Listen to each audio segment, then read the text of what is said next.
I ain't never scared.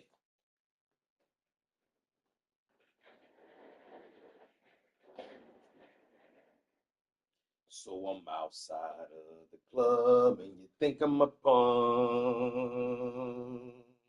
So I go to the heavy Chevy and open a trunk. I told him, I ain't never scared.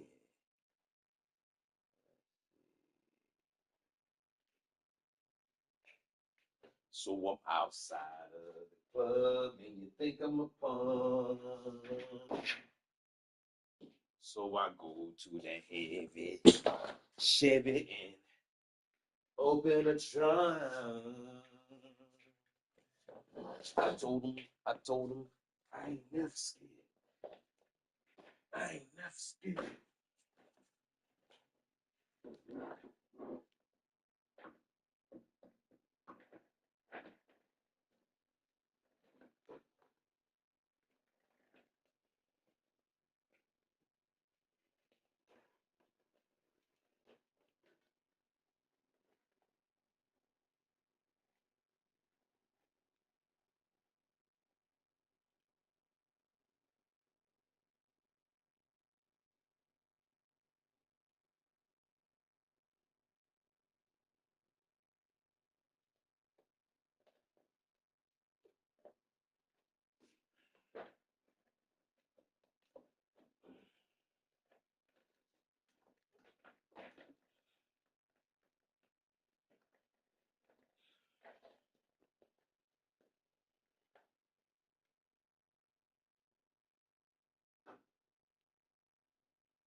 Why didn't Nicepool regenerate like other Deadpool variants? First off, Nicepool doesn't exist in the comics. He's an original character created by Ryan Reynolds. Nicepool is basically a kind and more polite version of Deadpool. He never wears a mask because of his unscarred face and a wholesome appearance with long hair.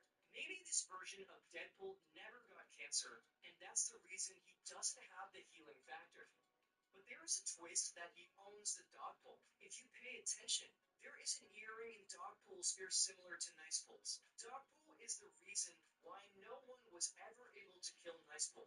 That's why when Deadpool talked about adopting him, Nicepool's face became dull and fearful, but Dogpool betrayed him for Deadpool. After all, he is also a variant of Deadpool. Then Nicepool didn't last long and was killed by Deadpool Corp. Why didn't Nicepool regenerate like other Deadpool variants?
Oh, okay, I gotta check the episode of the Art of War. And today, ooh, I'm excited about my guest today. This man really needs no introduction. He should be considered the '88 Olympic gold medalist from Seoul, Korea. He's a 9-time world champion, 4 different weight classes. He became the first former middleweight champion to become heavyweight champion in the last 106 years. He's a first ballot Hall of Famer. For over 10 years straight, he was the baddest man throwing down. At one point, he was named Fighter of the Decade. Some call him Roy, others call him Captain Hook. On a bad day, you might get RJ. He's the king of Pensacola. I want to welcome to the show my brother, mentor, Roy Jones Jr. Thank you, brother. Man, I appreciate you. I can't even say opening up your home, man. Just opening up the property. Yeah, man. And allowing me to come spend some time with you. I told you this yesterday, man. I have a little bit of regret because I feel like I should have reached out sooner. You know, we had a business relationship, but you know, you always told me anytime you need me, you know, you can reach out. And it's tough sometimes because I'm a person that really don't like bothering people. And I know how busy I am, and I know other people are busy as well. So that's part of the reason. Other reason was that sometimes you don't want to meet your heroes. Man. Sometimes they're not who you thought they were. And I haven't really met anybody that I saw from a distance, hoped they were one way and they turned out that way. But I appreciate you being that and more to me and many other young fighters. Man. So I first just want to thank you. Just for the opportunity. Man, I'm here in Pensacola, man, and you know, we've been in the gym. You know, I've been around fighters, put the boxing shoes on, man. I felt, you know, something happened. They brought you back. I started sizing them up. I said, man, come on, let's get in here. I went probably about 5, 6 rounds. You did, 6 long rounds. Long rounds. You know, I'm reading the clock, you know. Man, I want to go back to the very beginning. You know, your story is very, very well publicized. You talked about a lot of different things, but not on this platform. Right. And I want to give this platform an opportunity to really understand who Roy Jones Jr. is. Take me back to your early years in Pensacola. I don't know if this is true, but I read a quote from your father that said that boxing wasn't his idea. How did you get into this? It may not have been his idea, but he watched boxing a lot. And actually, at the time he was watching boxing, he actually was boxing. I didn't know it. So he kept it away from me. I never really boxed. My dad fought my head. That's crazy. Yeah. So every night, you know, I used to get the boxing gloves out. We box, he get on his knees, box me. Basically, some maul and push me down and stuff. But for some reason, I always thought I had a chance. So the next day in school, I would think all day long, what I'm going to do different tonight to beat my dad when I get home, right? Never knowing I ain't got a chance, but I just, that never registered. So after about 5, 6 years of that, one day he said, okay, boxing, start training. All right, we started. So you didn't go to a gym. You started with your father. My dad in the backyard. Our backyard. Me and 3 more guys. Really? And I was the youngest. They were like 16, 17, or probably 14, and I was probably 10. What was the amateur scene like in a remote place like Pensacola City? It was good because it was actually a place called Pensacola Boxing Club in town. I lived out this way. I lived out in Boston, which is 10 miles further to the north than you are now. But Pensacola Boxing Club was in town. Yeah, Tommy Kimmons, them who also had their boxing club. There's about 2 boxing clubs in town, and the Navy base had a boxing club. So it was 3 of them, and we had out. When did you first start winning these national tournaments and first start realizing, like, man, I can really do this? Well, there's a guy named Sean DeSoto. They call him Senior DeSoto. And he was a lot older than me, actually. But he had a good reputation in Pensacola as a boxer and a kickboxer. One day, I think I was about 12, my dad took me down to Pensacola Boxing Club to spar. And the only person that was close to my size was Senior DeSoto. But Senior DeSoto was probably 16, and I was 12. But since he was close to my side, I mean, so he hit forward. So I got him there.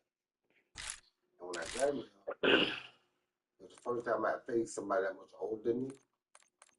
But to me, because of the way I was raised, I never thought age mattered. I thought I was smarter than everybody. Okay. You feel me? But when I got him there, I kind of took control of the situation and kind of dismounted him. That was the first time anybody in Pensacola ever seen me box. Really? They started calling me Little Sugar. That's a Little Sugar Ray. Because I was so fast. Robinson or Leonard? Leonard. It was like, wow, this dude got quick hands. And even him, I didn't know it today, but he would have told everybody he knew the next day. This little kid right there, Warzone Streaming, he's gonna be a world champion when they trust him. Because he was good. He was known in the community as a hell of a boxer. I just gave him work. And I was like 12 years old. Man, you got a unique style. I know you talk about the chickens and the roosters and how you really took a lot from how they do their thing. Man, you got a style I ain't never seen before. So you know how much trouble I got in with Birds, my coach, because I got my hands out of here. He telling me one thing, and I keep bringing my hands out of here, and I'm trying to do it like Roy did it. Where did that style originate from? Well, come from a lot of things. Man. I had like a dynamite dozen as a kid. Muhammad Ali being number one. Sugar Ray probably was number two. But then Salvador Sanchez became number two. Roberto Duran probably was number 3 or 4. But I also had Marvin Hagler, Wilfred Benitez, Tommy Hearns, Howard Davis Jr. I had Dwight Muhammad Farley, Dwight Edwin Mustafa Muhammad, Matthew Saab Muhammad, Larry Holmes. I had like a dynamite dozen of guys that I love to watch. Silvio Pedrosa. And what I would always do is I look at people who are hot and I'm trying to figure out what make them hot. Okay. What about him do everybody like? What about him does everybody love? Why do people want to see him fight? Like Alexa Will. Alexa Will had a real quick change of speed. You watch me knock Kent Rooney out. He played with him, laid him a jab, rushed right hand down the fight. Cold. Kent Rooney had a chance because he never saw it see it coming. So I was studying all those type of guys to figure out what made them different. So Tommy had the right hand, Sugar had the speed, Marvin had the consistency, Roberto had the tricks, Silvio Pedrosa had the bolo, Salvador had the pressure, Abby had the feet and the charisma. It's just so much, you know. So what I said was, I want to build all the greatest in one person. If I can do everything that all of them do, as good as they do it, I can do this. And that's what I set out to do. But your father fought, right? Big Roy. But what was his style? Birds had a style he implemented. What was Big Roy's style? Big Roy's style was more Muhammad Ali. Did he fight like that? Or did he try to fight like that? I think he fought like that. That was his favorite fight. Okay. So that's the school he taught us from. That's where his feet go. Okay. Now we add the body shot, the bomb. We had all that in here too, because I didn't do much of that. So we started from the foundation of Muhammad Ali. Really? Yeah. And Sergeant Johnson, that taught him how to fight. Sergeant Johnson died in 1980 with the Olympic team that plane crash. I think that was on the way to Russia. Yeah, he passed for that. That's who taught my daddy how to feed box. Really? Yeah. You talked a lot about this throughout the years, but you know how hard your father was on me. And my daddy was hard on me. It wasn't like that though. When did that stuff start? When did it go from just Roy running the box and this is something new in Roy's life to hold on?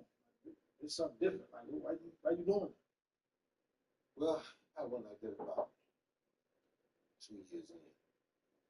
Started at 10. When I was 10, it was all right. I was cool with what was going on, but like about 11, it started getting rougher. I got 12, it started getting really bad. Then we moved back from the country back to the city at 13. So 13 was still kind of bad, you know what I mean? But 13, I realized, 13 and 14, I realized that I probably wasn't going to be able to stick with my dad because his thumb was on me too hard. And you can't be a champion with somebody keeping punch down on you. You can't grow. You put a plant down there, and you can water it and put good soil on it. But you put a weight on top of it, it don't grow. And I watched Howard Davis go to the '76 Olympics, win the Bell Blocker Cup over Sugar Ray Leonard and all the rest of Leon Spinks, Michael Spinks. He won the Bell Blocker Cup. He was the most outstanding boxer. He never became champion. And I watched his career close. Yeah, because his father was also a history. His father's mother was for too long. So when he finally let him out, it was too late. How was the fight? Like the fight went out. And the flame going in the fighter, no matter how much you get, you can't light no flame no fighter. You know that. So I started studying and knowing that. I said, no. I started praying to God about that hard. Really? Because I knew that only God can get me out of it. Only God can show me where to go and how to get out of it. So I knew at 13, he basically was telling me, you're not going to be able to do this. Then, lo and behold, this guy comes along named Charlie Campbell, Southpaw. Came from Chicago, moved to Mobile, Alabama, which is about 45 minutes away. Dude had style, dude had charisma, dude had everything. Girlfriend used to make the whole boxing outfit. Brought his girlfriend to the fights, had the coldest lady in the building. Yeah. He show out for her when he fight. He didn't throw quick punches. He didn't have the best footwork. But he had that style, that charisma, and he had good breath control. Those three things he used beat my dad as fighters. My dad had two guys as weight class. He beat him a total of 11 times. You understand me? And both of them were actually better boxers than he was. But that style, charisma, and that flash, that pizzazz he had about himself, they couldn't beat that. The breath control. Yeah, they never beat him. No, they never He beat was him. fighting. No, they never beat him. He would always get to the state and the regional level. When he gets to nationals, he would get beat. I'm like, wait a minute, they can't beat him. They definitely gonna beat the national champ. But if I can use what he got along with the guy, then I might be better than him. So God would always bring me something to get me what I need to get. You understand me? Then at the same time, I was studying the roosters. And I want to know what made this rooster better than that rooster, or that rooster better than that rooster. So I would watch me, even when he would get into the yard. I would watch me. And the ones that think kept pressure on, those are the ones who won. The ones that stayed away, they usually got beat. So to win, to be able to dominate, you got to keep pressure on him. Keep him worried about what you want to do. You can't worry about what he's going to do. Like I told you today, I said, I got to try to make sure me and you both wondering what I'm going to do. I can't have you wondering what you're going to do. I'm going to lose. You feel me? So that's what I had to do. So, but that's what I learned from. So all those things combined kind of what made me who I became. It's like me and my brother in our household. Like I told you today that he probably had more natural talent than me, but he liked it. I loved it.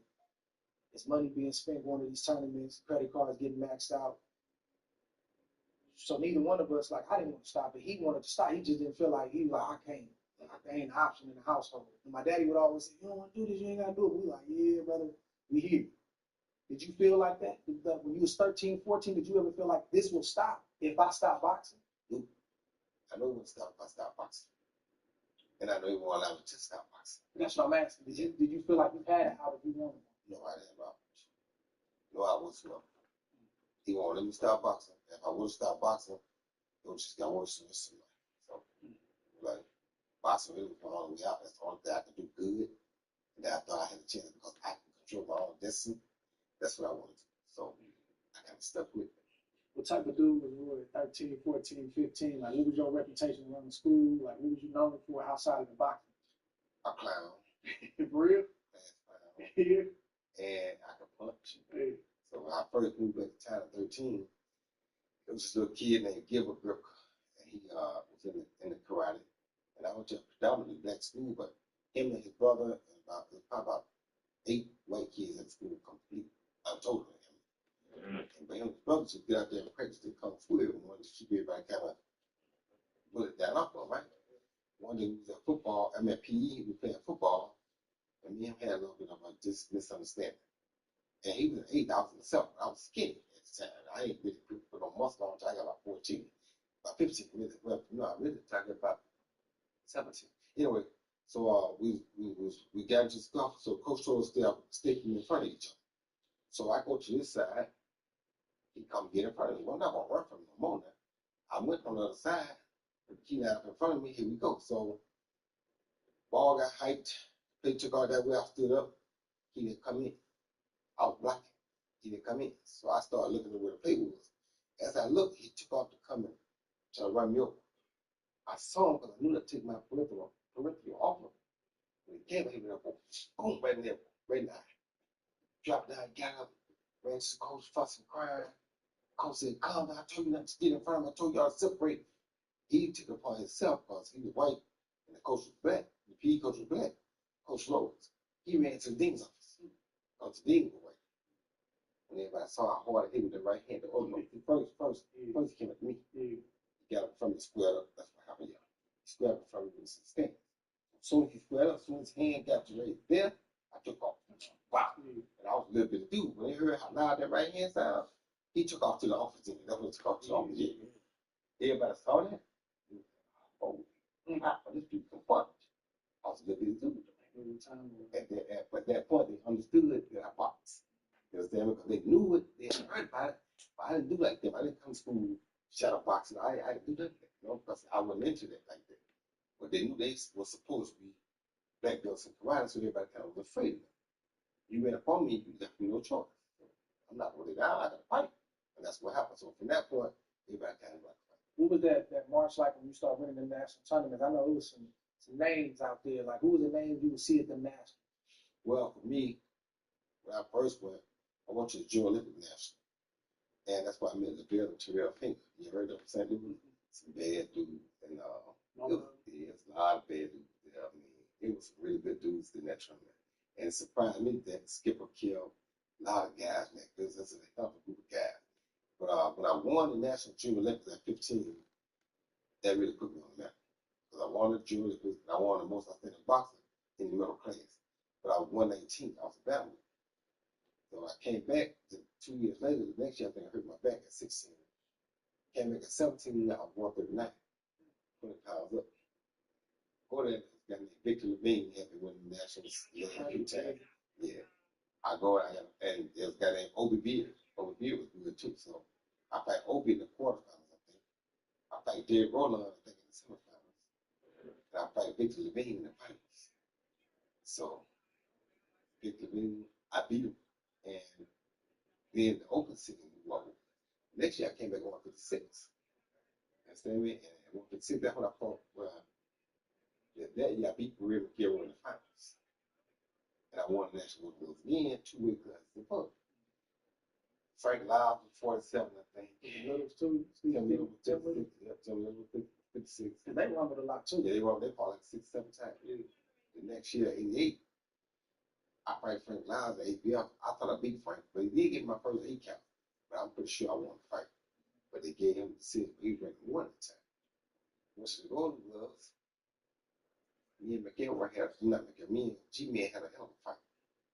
They gave G-Man a 3-2 split decision. But the Olympic trials are in California. Ray McElroy, who I beat last year, is from California. They must have seen him in Gerald fight before. I don't know. But I think they knew that Gerald could beat him. I couldn't beat him. So they gave him 3-2 split over me. So him and McElroy could fight in the finals. McElroy beat him, and McElroy go to the Olympic trials in California. And he's from Long Beach, California.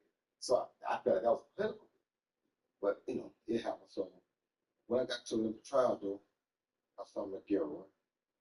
And he had talked a lot of junk after the G-Man fight in the Golden Gloves about, you know, what it was going to be different this year if I would have got to the final. Oh, yeah? Yeah, and I told him, I said, when that happened, I said, man, they gave him that fight because they know he can't beat you. They know I'm duty. You from Concord, they know you from Long Beach, you ain't gonna be in this trial if you fight me because they know I did you let you. It's going to be different to Jimmy Guns. I left it alone because I'm out. I'm mad now. I left it alone. We got to the trial. I said, remember all that you were talking? Now we finna find out. He gonna tell me now. And they jumped me the whole week before we fought the first time. Once they gave Gerald a 3-2 split, he talked all jump to me again that time. So I saw him. Don't start. No, you start. You started the Golden Glove, but I got you now. Just before the tournament started? Yeah, I got you now. Second fight, guess what I got? Ray McElroy told his behind him again. So that's just what it was. But at that level, though, you know, I think when you turn to open senior, you start getting around them dudes at these national tournaments. Was you hanging around them dudes? Yeah. First time I went to the Olympic Training Center, they had a drink. I told them, no, he called me a lie. Michael Bent called me a lie. Yeah. I don't drink. He didn't believe it. No, he didn't believe it. I got away from him. From that point forward, I already was a lone wolf. But it just made me stay closer to myself and not get caught up in the body. Yeah, it was similar to me.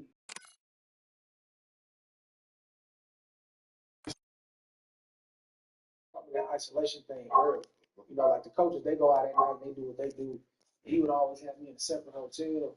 He just always, and maybe it was bad sometimes, but it was always, you got to do some job. This is business. I go to the national, other kids playing and stuff. Hey, man, you do that when we done. So I always was kind of isolated too from the rest of the pack. Right. But, you know, it paid off. Yeah, so they ripping and running all week. And they got to fight. The finals come, they tired. Of course. Tell me about that march to get on the team leading up to 88. What was that bracket like? What was that march to get to seal that spot? Me, it was so hard because They gave Frank a 3-2 split over me in the ABL. They gave Jerry G-Man a split series over me in the Golden Glove. My dad told me I was too small to go to 47. So I went to 47 for the Eastern Olympic trials. I fight, I stopped the guy at the second round. I waited at 47. I go get him a scale. You know you gotta weigh in every day, right? I go get him a scale. Guess how much I weigh? 55. 165. Wait a minute. They had to make me run all night long. Get all the way down to 148 and a half. When I got there at 148 and a half, I thought about it. I said, let me ask myself a question. Now, I always have to talk to God. I thought about it. I said, so if I'm at the Olympics and it rain or it's cold, or I don't know what the climate will be in Korea. I don't know if it's going to be in Korea, but I don't know what the climate's going to be. I'm not even going to have control of where we stand. How am I going to make 147? I'm not. So I said, I'm not losing no more. So I got disqualified, right? Get back home. I knew Sugar Ray Leonard, knew Pappy Galt, who was one of the coaches at the time for the U.S. team. Knew a lot of people, and they was like, you know what? At that time, they had 7 spots, and they had an at-large spot. A spot for a guy that might have had a bad year. They gave me the at-large spot. So I got there At 56. as the eighth ranked guy, the at-large guy at 56. And this is how prominent God has been in my life, right? This is one example. When I got there, I got a bad knuckle. And I know I got a bad knuckle, right? So Tim Little, Frank Loudon, they all there. In bracketology, usually number 1 is up in the top bracket, and number 2 is in the bottom bracket. Now, I didn't know that at the time because I was only like 18. I didn't know that. Yeah, 19. I didn't know that at the time, right? But I did know this. I said, listen, in my mind, Frank and Tim have fought 6 times. Frank won all of them. So we know if it's Frank and Tim, we know what that's going to be. I said, God, I need one more favor. I knew what God, when they told me I was coming, I knew that was God. Because I know I should have been. When they told me I was at large, I knew that was God. So when I got there, I said, God, I need one more thing. My hand ain't good enough to beat Tim and Frank back to back, right? I said, you put them 2 in the same bracket. So I know, I know we know Frank gonna win. We put them in the same bracket with Frank and one with Tim. And I just sit there my hand on Frank. I got it. When I went to look at that bracket, I saw Tim and Frank in the top and me down at the bottom. That's it. Y'all dead. I started talking right there. I said, all y'all dead. My told her that? I told her, my president, y'all dead. All y'all. They done. Nah, that's in my career. The team, the tournament's over. Right there. When I saw that, that's it. Now, in my bracket, I did have to fight the Air Force, the military champ, the Golden Glove champ, then the ABF champ. So everybody I fought was a champ. No Eastern and Western Trials guys. Frank fought on them. Frank got he got the ABF runner-up, he got the Eastern Trial guy thing, and he got me in the fight. I had to fight the service champ, Golden Glove champ, and ABF champ. So I beat all 3 of them. Second thing I really put my in gear was I told him I would. First one I beat James Chris, who was a military guy. Coach Merck, my coach was straight up. Oh, yeah. So I beat him. And I beat McGee Works, and I beat Frank in the finals, and me and Frank had to fight again a week later. Yeah. My hand was swollen up so bad, they gave me a shot before the finals. It hurt worse when they gave me a shot. So I told him, a week later, I don't even want the shot. I said, go for it. And I went for it.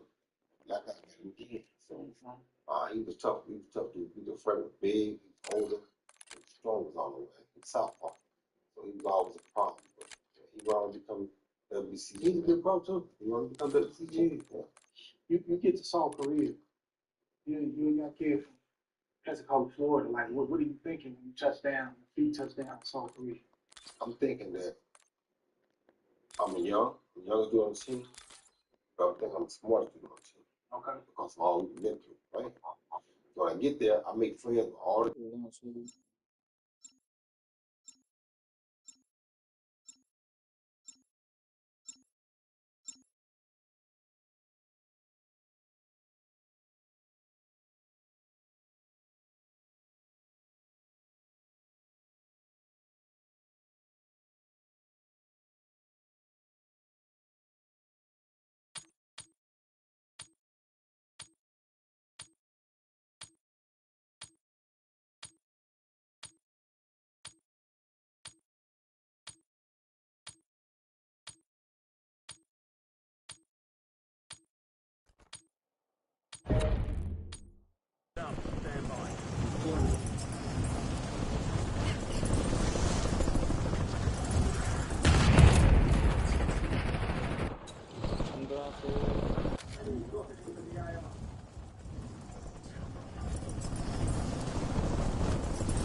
पहली मर गया।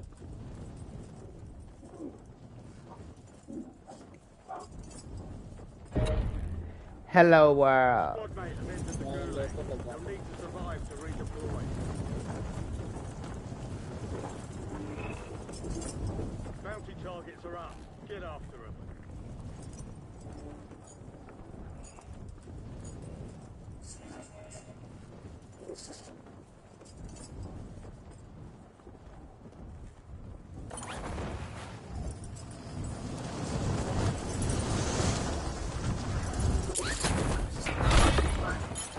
Your squad mate won the fight. They're redeploying now.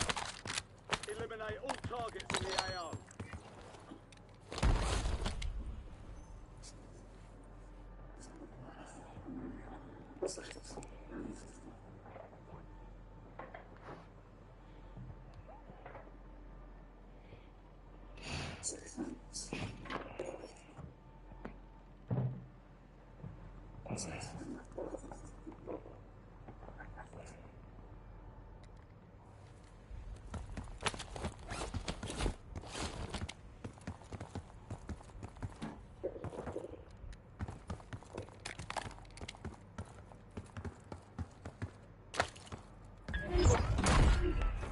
All bounty targets are KIA. Well done.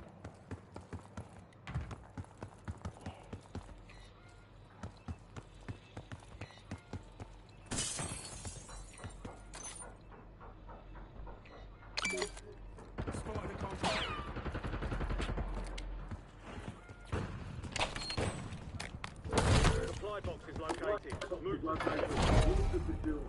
All squad mates are in the safe zone.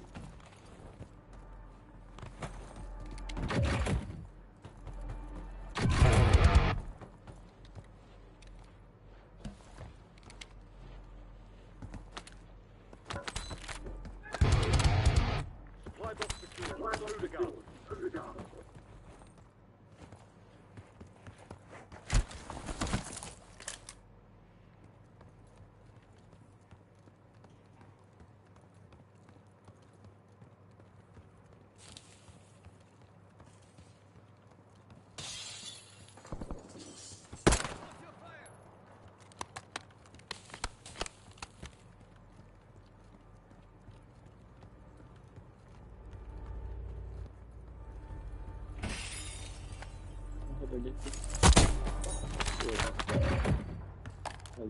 Two supply boxes secure. One remaining.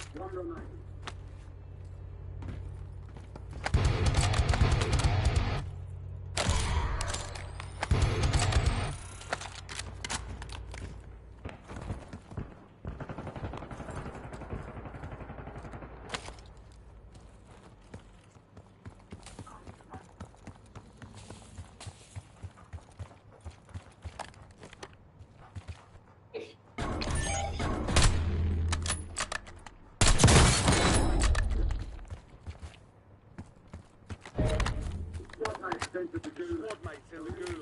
If they survive, they redeploy. Contract complete. All supply boxes secured.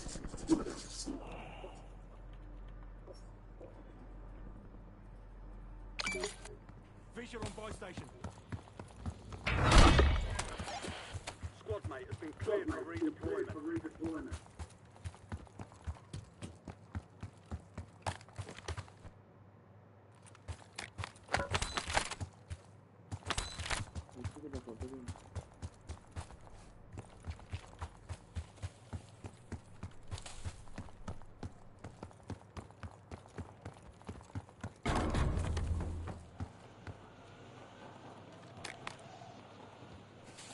मुझे बंदे को मार रहे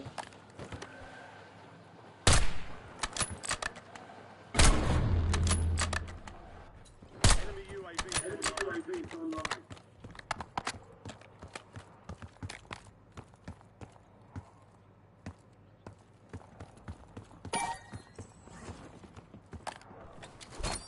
Enemy soldier incoming.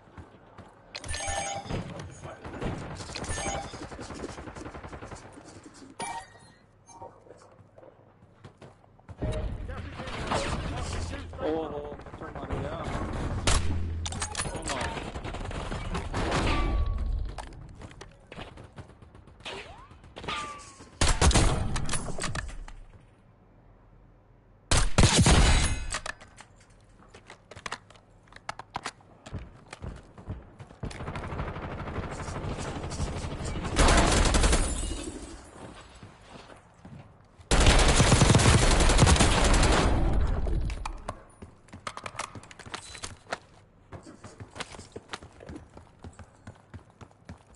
Buying you back now. ਇਦਾਂ ਦੀ ਹੈ ਨਹੀਂ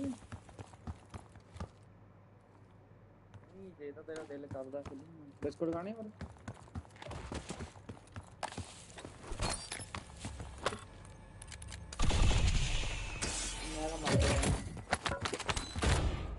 आ गया मैं दोबारा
Oh, you picked that shit up.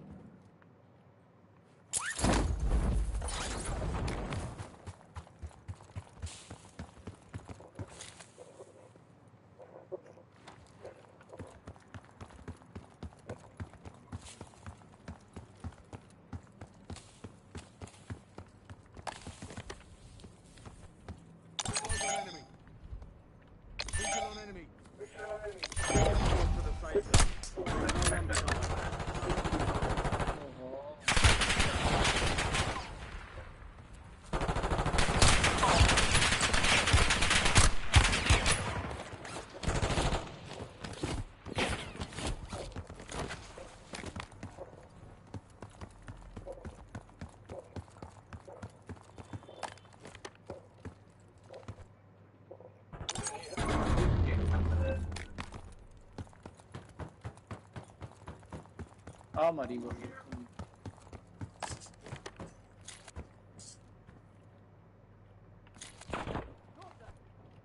इसका पता नहीं लग रहा कित्थों गोली आ गई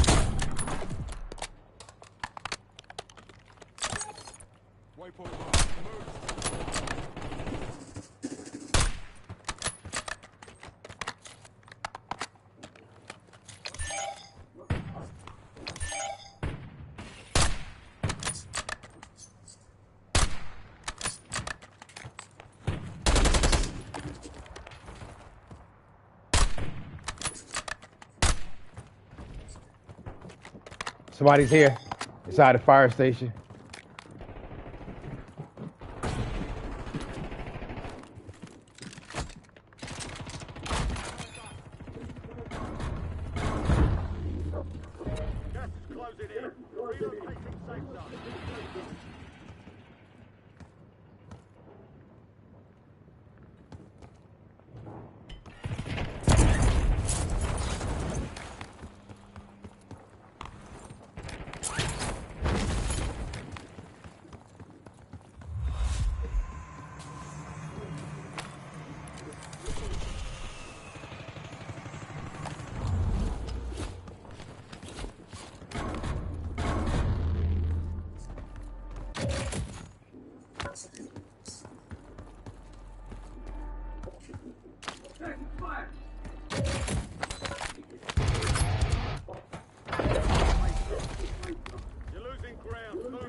ਹਾਂਜੀ ਮੈਂ ਘਰੇ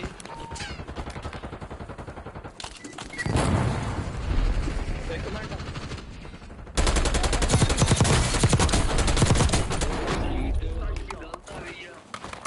ਦੂਜੀ ਜਿਹੜੀ 2 ਪੀਸ ਵਾਲੀ ਹੁੰਦੀ ਆ ਉਹ ਵਾਪਸ ਕਰਨੀ ਇੱਕ ਲਾਤਾ ਬੰਦ ਹੋਰ ਆ ਗਿਆ ਇਹ ਬਸ ਉਹਨੂੰ ਓਕੇ ਜਾਇਆ ਮੈਂ ਤੇ ਆ ਜਾਵੇ ਹੁਣੇ ਹਾਂ ਨਾ ਗੱਡੀ ਹੈਗੀ ਆ ਗੱਡੀ ਦੀ ਹੈਗੀ ਸ਼ਰੂਤੀ ਹੈਗੀ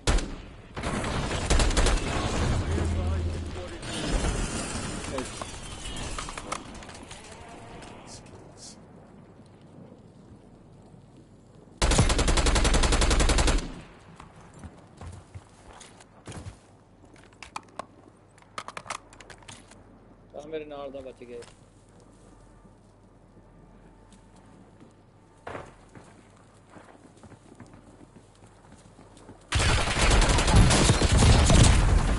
Fuck, I suck.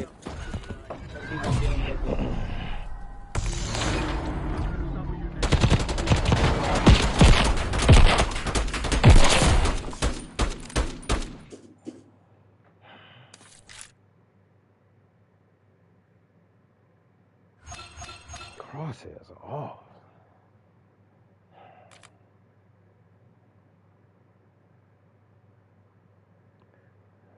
Is it?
Why I move so slow like that?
There we go.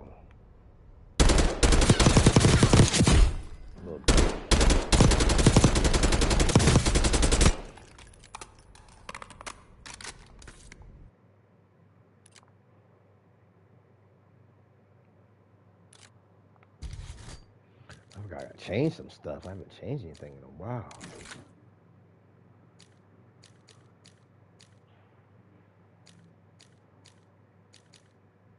First shot, recoil, vertical, kick, reset, speed, vertical recoil. Let's try this.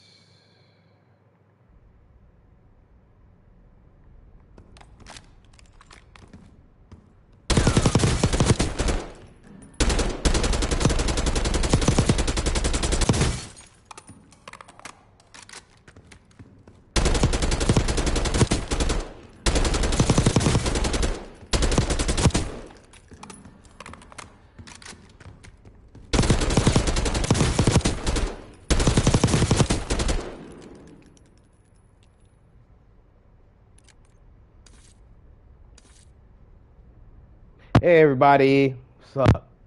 What's going on? Comment, like, comment. What they say, smash the like button.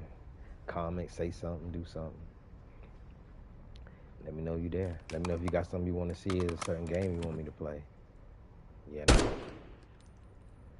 There's so many buttons to this. I'm like, wait, how do I do this? How do I do this?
All right, let's see what we can do with this. Hey, everybody. How you doing? Where are you from? Where is everyone from? I know I have different time zones probably in here. A little US, a little Asia. Or you could just be mystery.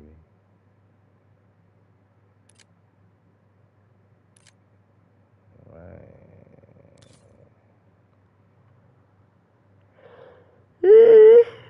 I have to check my phone. I'll be right back, everybody. Hold on 1 second. Let's y'all listen to some music real quick. 1 second. See my Bluetooth still connected. And go out as a tree with nothing. Because everybody was. Go back and listen to that. I thought I backed out.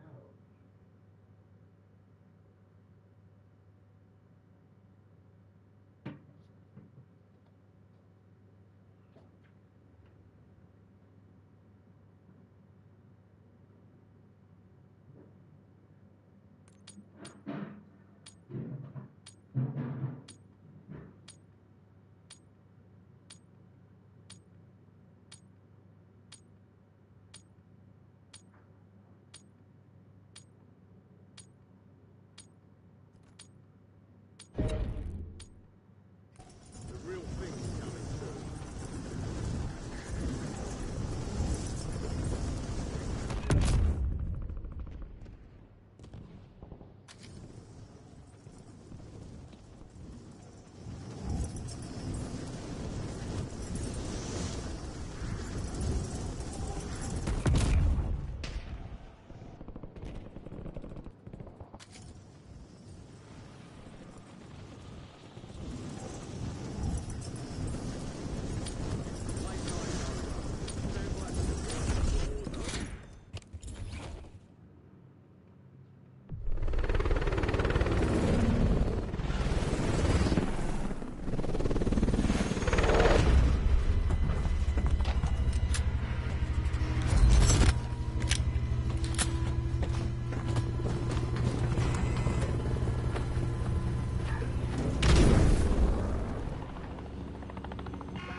Your squad mate is being tracked as the most wanted target. Eliminate enemies and secure supply caches to get that target off their back.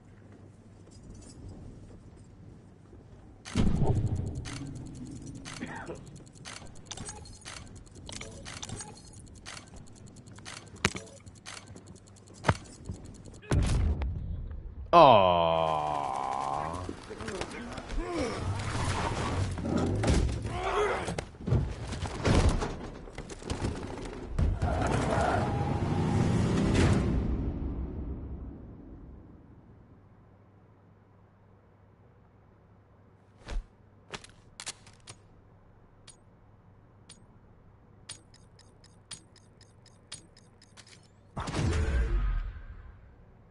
I'll take that.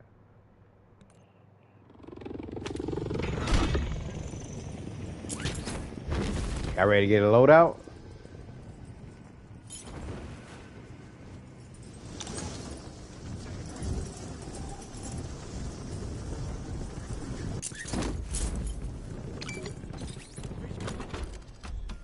Hey, you could buy a loadout from here. Visual on buy station. If you guys want to buy a loadout, I marked the buy station where we can get loady.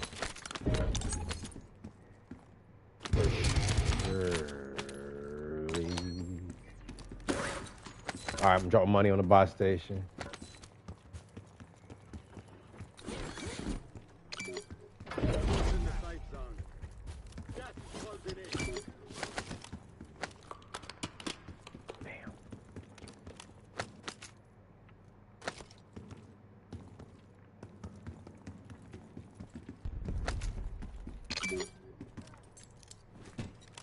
Hey, somebody drop their money. We need more money.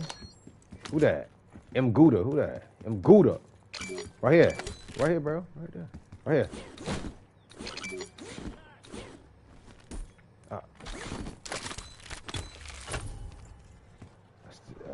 Still need more money.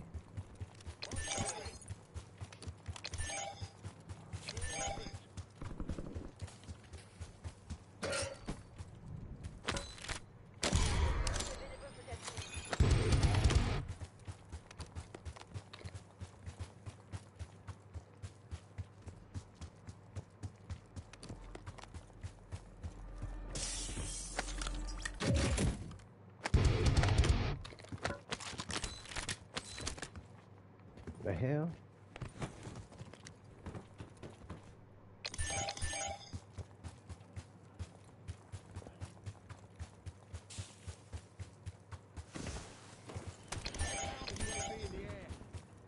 Focus is in position, deploying ECM.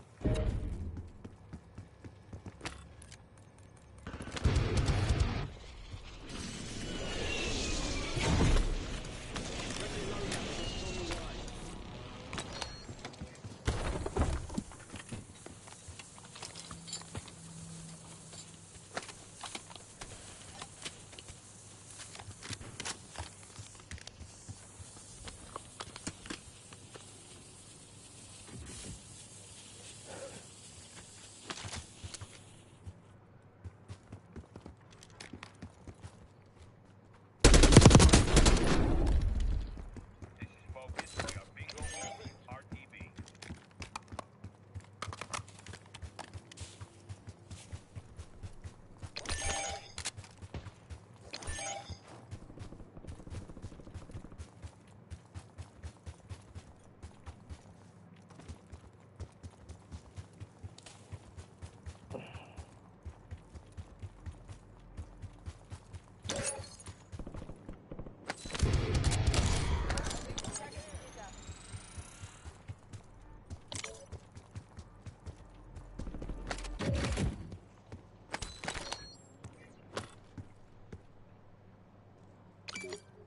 Got some loot here.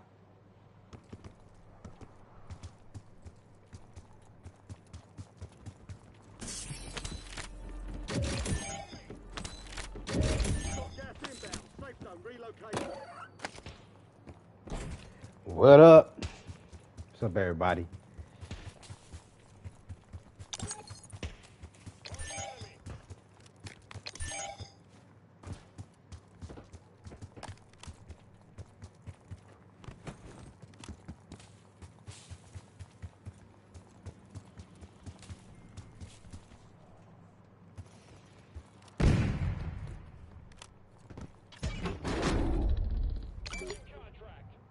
Sorry, guys. I'm doing multiple things at once.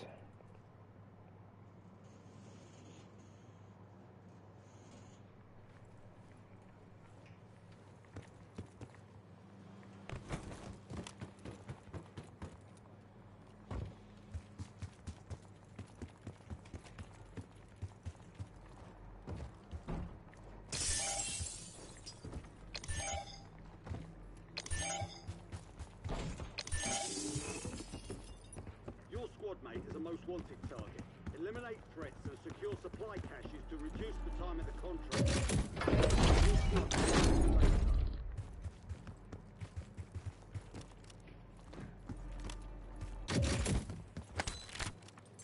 Deploying portable radar.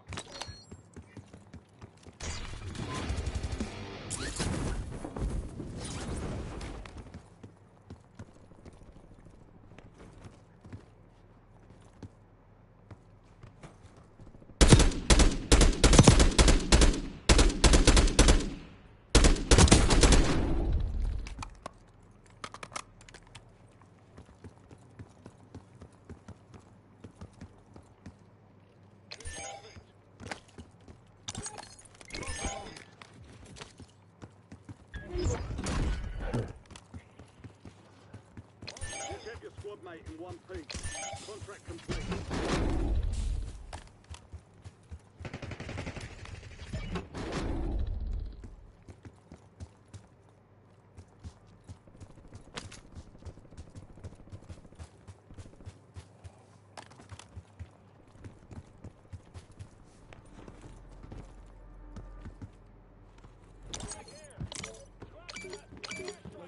self-revive.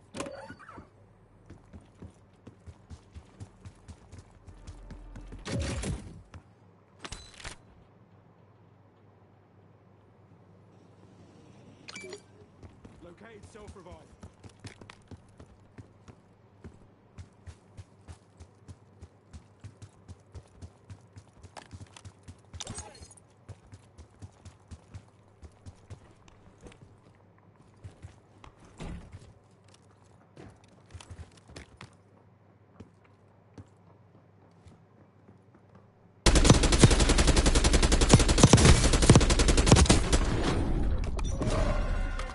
Marking new safe zone.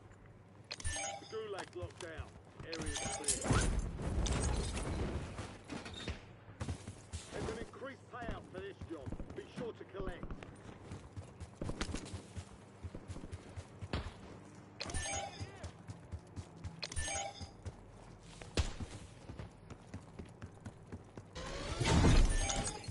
You've got a loadout drop inbound.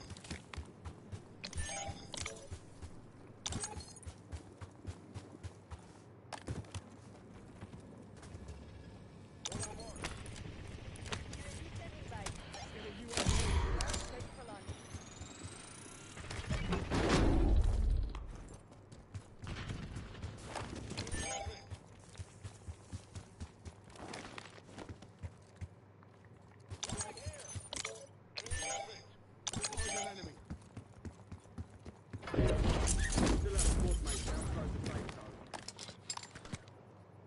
Priority tasking request received. UAV exiting AO.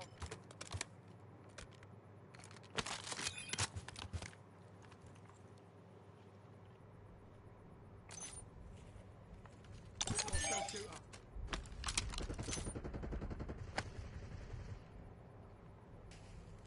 Only 10 left. Head through the cave like an enemy.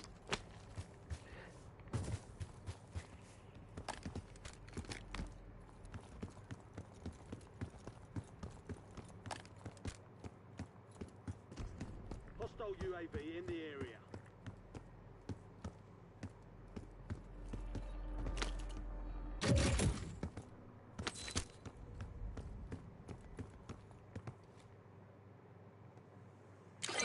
Visual on enemy.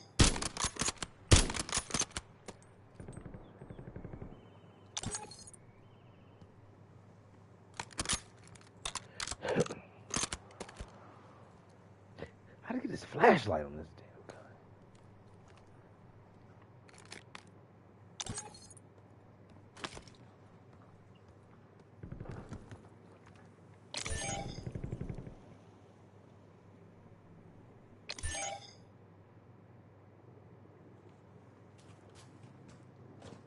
You've got gas inbound. Safe zone relocated. Designating course rails to the earth. Fuck, you know I was there.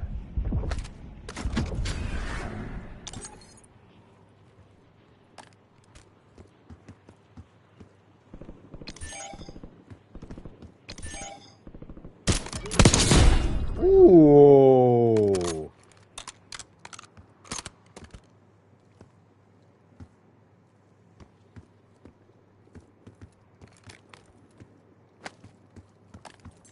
Deploying portable radar.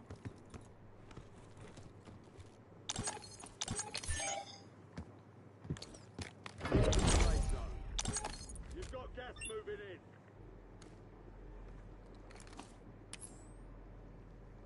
Taking the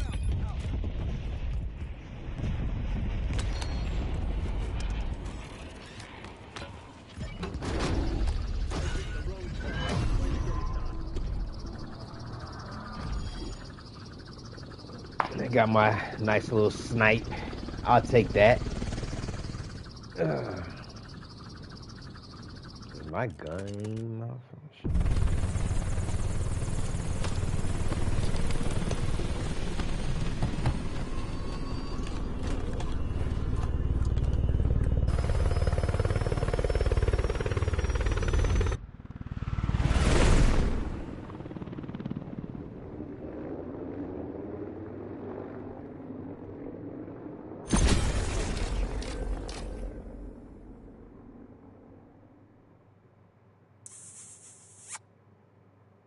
fuck he's got doing? Bro, I ain't never seen nobody do that. Yo, do that again. Do that little dance move again he was doing. I want to see that dance move again, bro. Hit that dance move again. Break dance. That was funny. That was nice.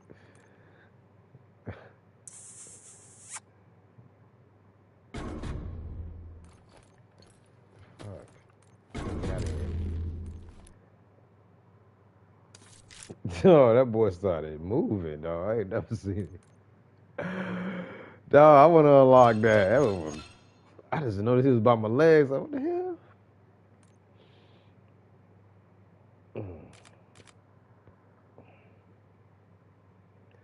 Could have sworn I changed character.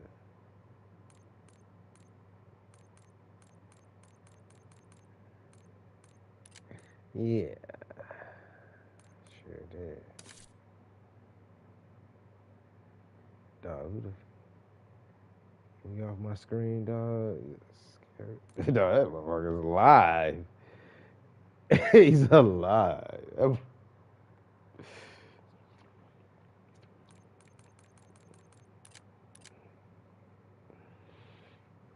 Mm.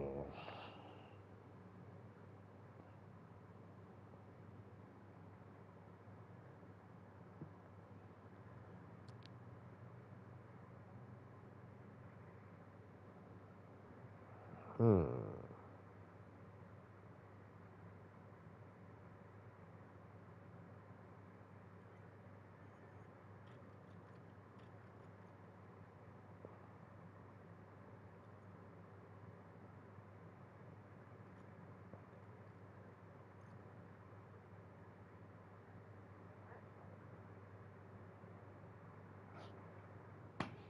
Oh, what the heck? I'm sorry.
Deploying shortly.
Primary objective is to eliminate all targets.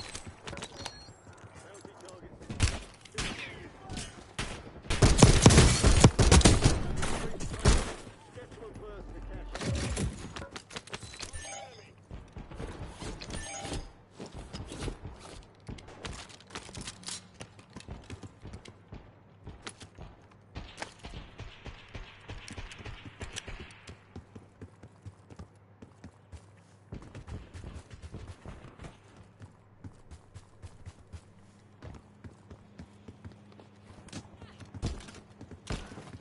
Boy, it's vicious out there.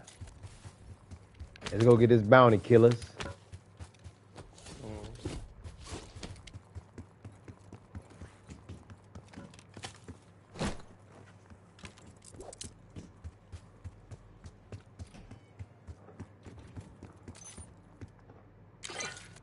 ATV marked.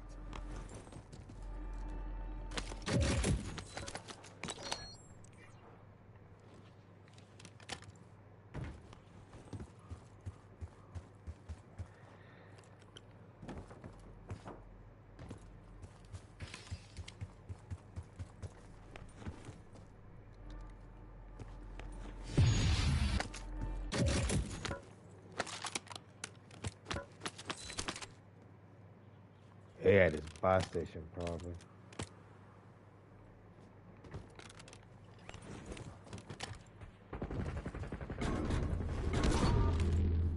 Targets evaded. Bounty contract been pulled.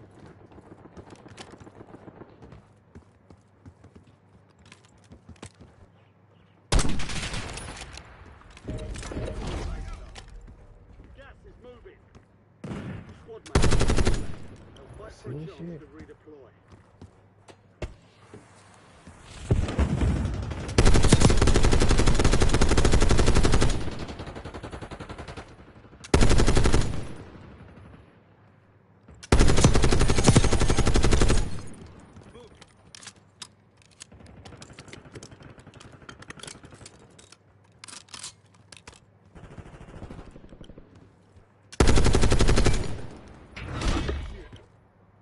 Squad mate redeploying to the AO. Stay right there, Chef. You start moving around, they're gonna come right to you.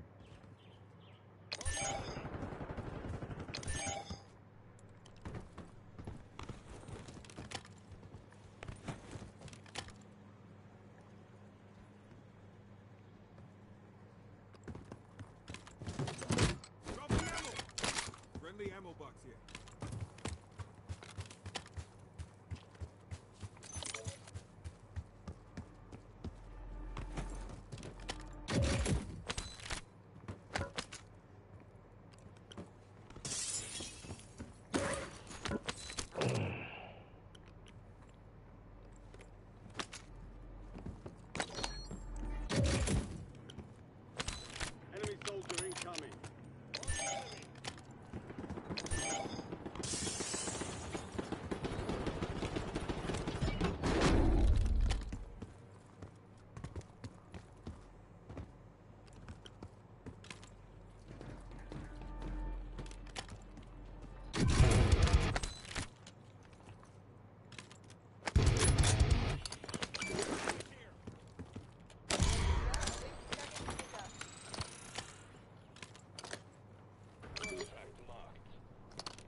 Oh my goodness.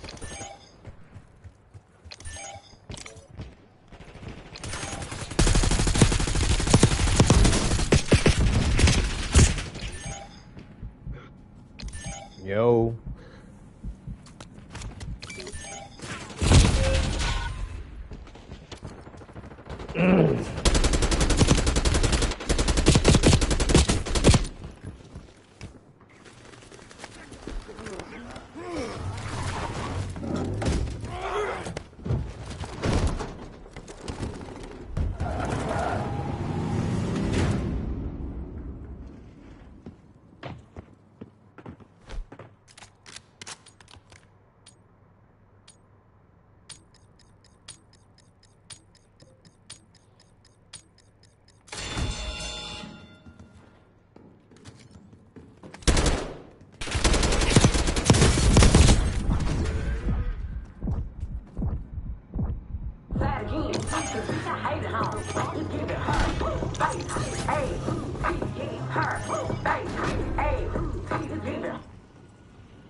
Trying to bullets.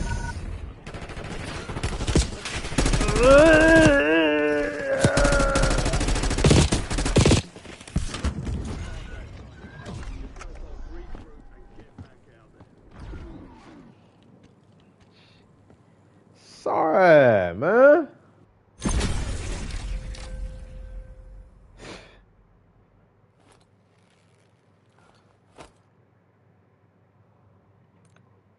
Bye.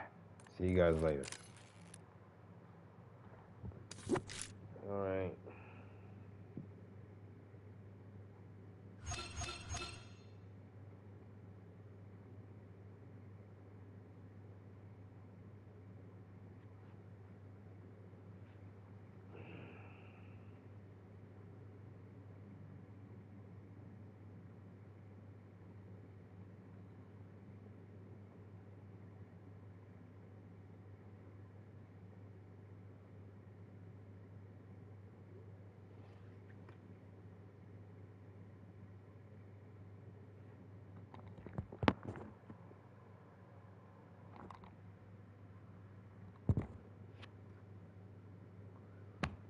I want to play solo. I want to play with nobody. I want to play by myself.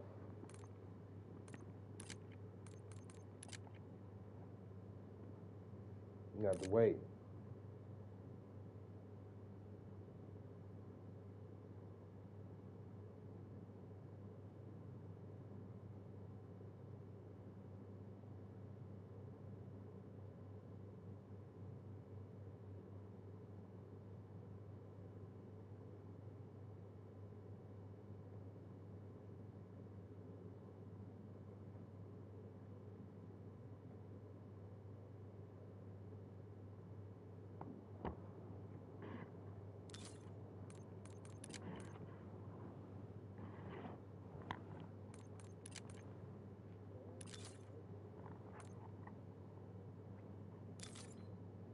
We playing solos too.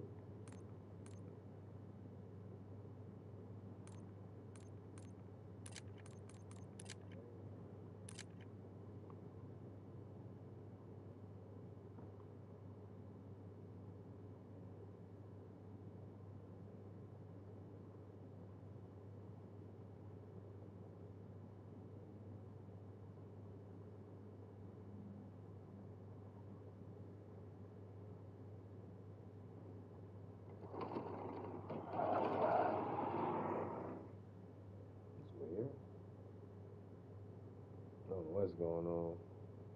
I'm behind? Oh, I'm behind. Okay. I'm like, I need something to eat. What time is it?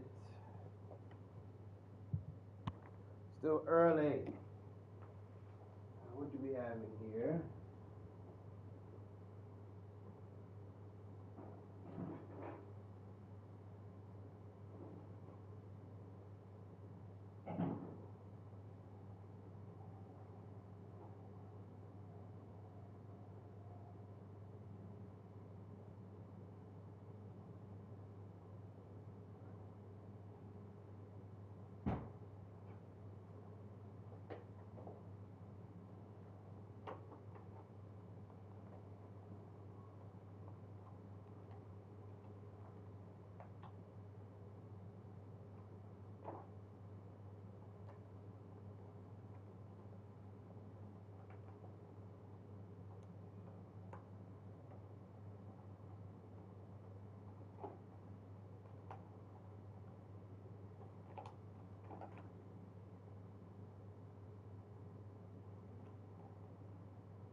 I want to play a solo, and it's so hard to find a solo. Everybody was cool. And I knew to do this. You know what I'm saying? Because when I first got there, I said, listen, you can't get on to get them. People, how you gonna survive? They control everything. If you lose something, they're not letting you win. That's right. They got pick 7 spots and had an at-large spot. The spot for a guy that might had a bad year. They gave me the at-large spot. But you know, it paid off. Yeah, You know, of some of them course. cats, man, they ripping and running all week, and they got to fight the finals come. They tired. Of course. Tell me about the. That's just what it was. But At that level, though, you know, at that when you turn to open senior, you start getting around them dudes in these national tournaments. Was you hanging around them dudes? First time I went to the Olympic Training Center, they had me get a drink. I told them, you know, you called me a lie. Michael Bent called me a lie. I don't drink. He didn't believe. No, he didn't believe it. I got away from him. From that point forward, I already was a wrong rookie, but it just made me stay closer to myself and not get caught up in my. Yeah, it was similar to me with me like that too. Like Berto and then Darrell, they be, you know, man, you was always by yourself. Like Bird's kind of, he taught me that isolation thing early. You know, like the coaches, they go out at night, they do what they do. He would always have me in a separate hotel. He just always, and maybe it was bad sometimes, but it was always, you gotta, it's a job, it's business. I go to the dash with other kids playing and stuff. Hey man, you do that when we done. So I always was kind of isolated too from the rest of the pack. But you know, it paid off. You know, some of them cats, man, they ripping and running all week, and they got to fight the finals come. They tired. Of course. Tell me about that march to get on the team leading up to 88. What was that bracket like? What was that march to get to seal that spot? Me, it was so hard because they gave Frank a 3-2 split over me at ABL. They gave Jared G-Man a split decision over me in the Golden Glove. My dad told me I was too small to go to 47. So I went to 47 for the Eastern Olympic trials. I fight, I stop the guy in the second round. I waited at 47 now. I go give him a skill. You know you gotta weigh in every day, right? Every day. I go give him a skill. Guess how much I weigh? 55. 165. Wait a minute. They had to make me run all night long. Get all the way down to 148 and a half. When I got there at 148 and a half, I thought about it. I said, let me ask myself a question. I always had to talk to God. I thought about it. I said, so if I'm at the Olympics and it rains or it's cold, or I don't know what the climate will be in Korea. I don't think it's going to be in Korea, but I don't know what the climate will be. I'm not even going to have control of where we stand.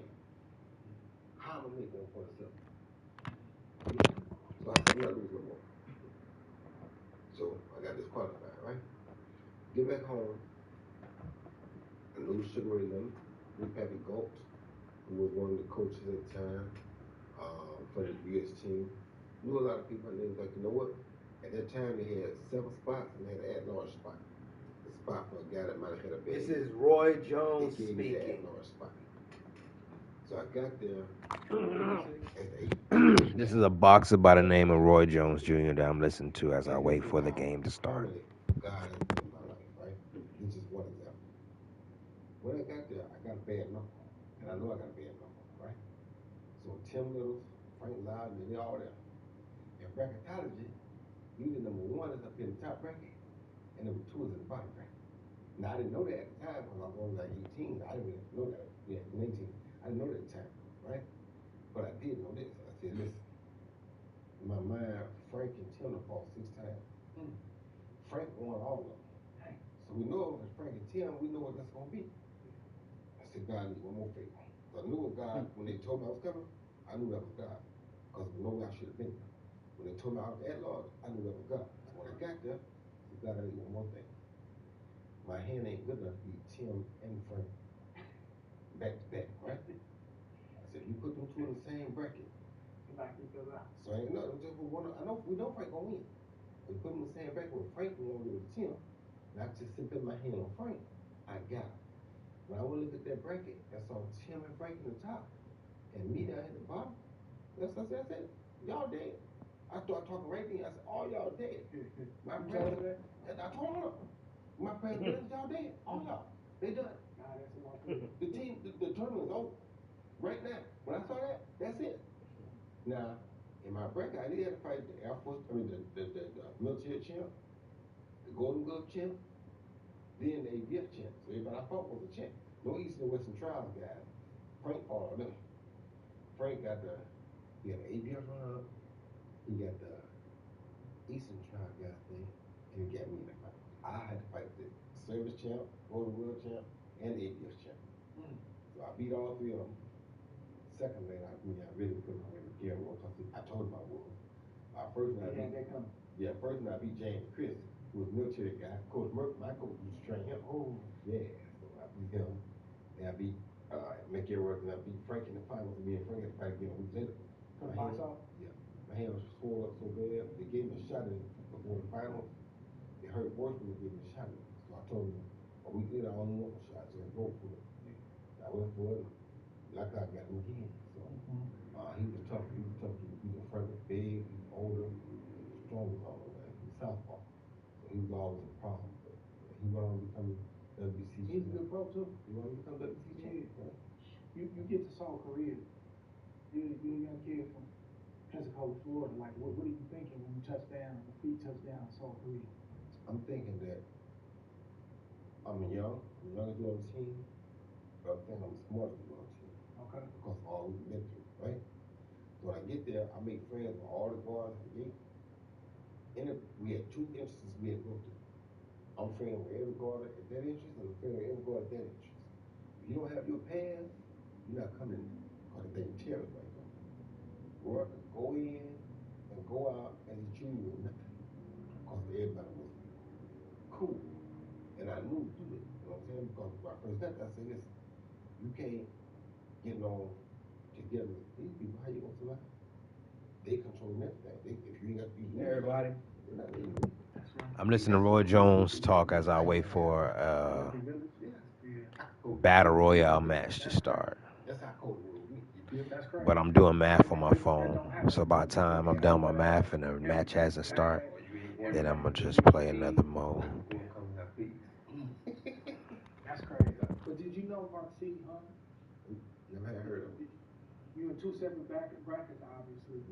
You win your first fight, your second fight. Are you starting to key in on him that, he could be and because he's a local? Every time there was anything, I have to look back at it, but I'm almost sure it was either Robin Reed or another one dude from Italy that became world champ. I think it was Robin Reed, but I ain't sure. But whoever he was, every time we had wins the next morning, me and him had beef. Every morning. Wow. He knew he was going to fight me, and I knew I was going to fight him. He knew I was the coldest thing in there, and I knew he was going to be the only person that was going to be able to even challenge me there. Because he was the only one that had sense enough to pick up the energy. You understand where I'm coming from? But him and I both had energy. Every morning, we locked eyes. Every morning, every weekend, we locked eyes. And we stayed there for a minute. Lord behold, they robbed him from Clarkson Hunt in the semifinals. They gave Clarkson Hunt a victory over him. He thought he beat him. He punched the wall and everything. Did you think he beat him? I thought he beat him too, yeah. But then he punched the wall. He was advanced on the wall. I thought he beat Clarkson Hunt. But it was closer than my fight with Clarkson Hunt. But I really thought he had beat Clarkson because like me and him, I just knew me and him fighting the final. I ain't know his name or nothing, but I knew it was Italy. Me and Italy fighting the final. I just knew that. So when he got beat, were you keyed in on Clarkson Hunt? Was you focused on him at that point? No, not really. When he got beat, I realized I was fighting a career in the final. I really didn't care, and I really didn't watch a lot. I just saw glimpses of that fight, but I thought from the glimpses I saw, I thought I didn't watch the whole fight because I don't watch people like that. One thing I learned about watching fighters, the more you watch them, the better they get. Yeah, I like that. I like that. So I watched one round ago, but I thought Robin dominated him enough to win the fight. That round I saw, and the highlights I saw, that's what I thought Robin won the fight. You wasn't worried about Clarkson Hunt? I wasn't worried about it at all, no. Where they messed up at, I'm the youngest kid on the team. Y'all let the youngest dude on the team from Pensacola, Florida, get to the finals. Y'all are in trouble. Yeah. You understand me? Y'all should never let me got to the finals. I really should never let me got there. Man, he put on a masterpiece, man. When I see that fight, like, it's almost unfair that that's the Olympic finals. Yep. And it looked as easy as it did. I know it wasn't easy, but it looked easy. It looked like when nothing you threw, he wasn't catching it. It actually was easier than I expected because I could hit it easier than I expected. But the problem was something about the way he boxed, the way his style was. His hands were too low. And number two, he really couldn't hold it. So because of my feet. So I was on a whole other cloud that night. Y'all let me out to the finals. You locked in. I'm not going to lose. I'm in the finals. I'm going to take the gold medal back from school. What was the energy like though? What was your father Okay, was he good? Did you see him? Nah, he left in the stand. Okay. They had a United States section where all the parents sat. So you knew he was there? Yeah, exactly. Did y'all have any communication during that week or two? Oh, we talked after every fight. We talked. Y'all did? What was the energy like back home? Did you get a sense of what people were watching and was excited? I ain't know nothing. Mm. I ain't know nothing. I ain't really want to know nothing. Because here's what I didn't want to do. I didn't want to go there and do that. I had a teammate, and I won't say his name, but he had glossy pictures and everything signed when he got there. Pictures signed. Of himself? Yeah. Yeah. Yeah. Wait, no. Hold on, when he first got there? Yeah. Come on, bro. Yeah, 8 by 10. Come on, bro. I know he didn't win. He got knocked out the first fight. Okay. But for me, it's like I definitely want to get that persona off. And I didn't want to go there and fail or not achieve, not underachieve. I don't go there and underachieve. I know people thought the world of me. I learned that when I was 14. I got disqualified at the junior level because I didn't make weight. First time I felt the sense of people depending on me. You understand me? And people were hurt that I didn't make that tournament. At 14, so when I came back at 15, that's when I won the National Junior Olympics. I did that cause for them people that I let down the year before. You understand me? So, but I learned the sense of, hey, there's people that depend on you. So if you got the USA on your back, the whole USA depends on you to go out there and dominate and behave like you're supposed to behave. You are an example right now. You wear the whole country on your back. It don't say Jones, it say USA. Anything go different, it's gonna say USA on it, not Jones. So I had to make sure that I represented the country to the best of my ability because it wasn't about me, it became about us. Somewhere along the line, we lost that. We lost that as a country, man. We lost that on the boxing team. And I don't know if it's the option for cats to turn pro. I don't know what it is. But we playing on two separate playing fields. I was studying the Cubans that went to the farm in Cuba. Got pulled out their home if they had potential. And their only mission was to win a gold medal, not just a medal. I understood the Soviet Union and they built all these this is a professional thing in a gold medal time. But I don't know what it is. Well, we did not pull up to the Olympics. Enemies are dropping into the area. Watch your guys. It was, I lost. They robbed me. I don't know if y'all had that, if y'all sent that on your team, but even before All stations, we are free to go. hearing Stand by to the deploy. national, the big news, same mentality. I was cool. They robbed me, but I'll be back next time. It's like, yeah, you're gonna lose sometime, but just that hunger wasn't there. But we facing dudes from Cuba and Russia, Germany, they got football.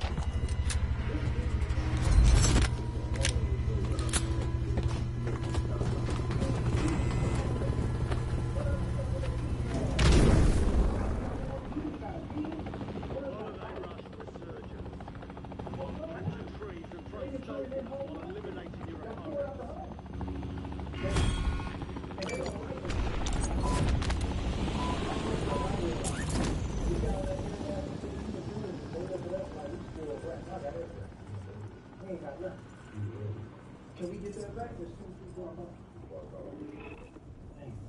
Your objective is simple.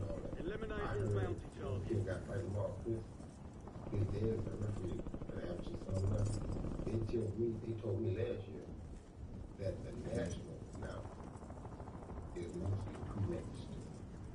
I heard about that. How do you rematch amateur national? What are we doing? Also, do you think?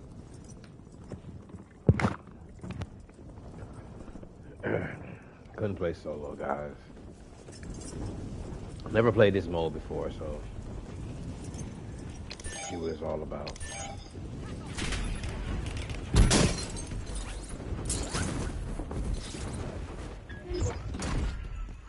Primary objective complete. All targets are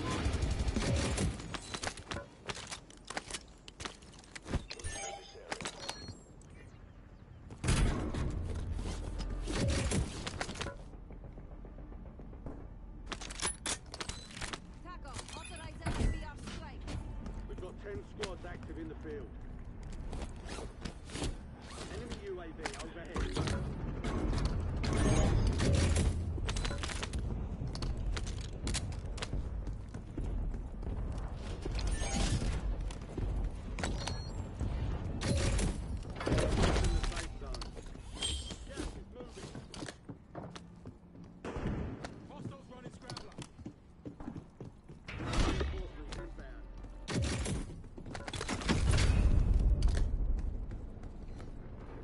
Enemy dropping into the AR.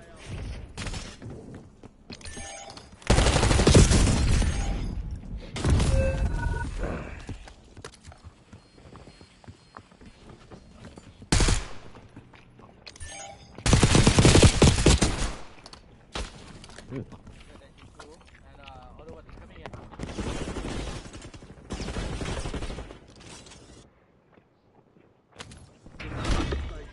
Go get on.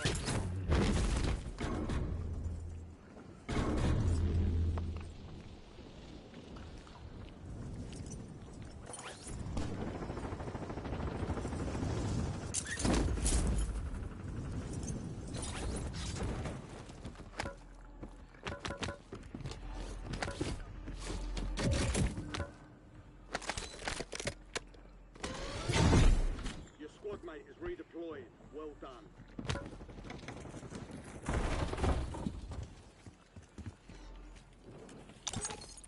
Marking waypoint.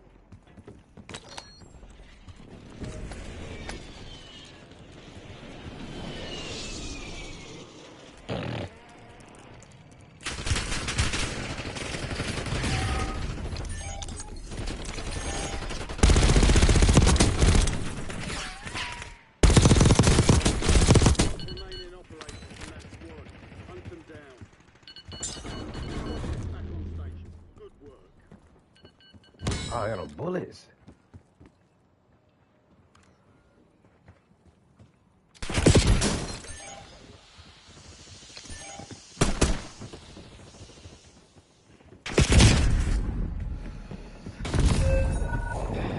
No bullets.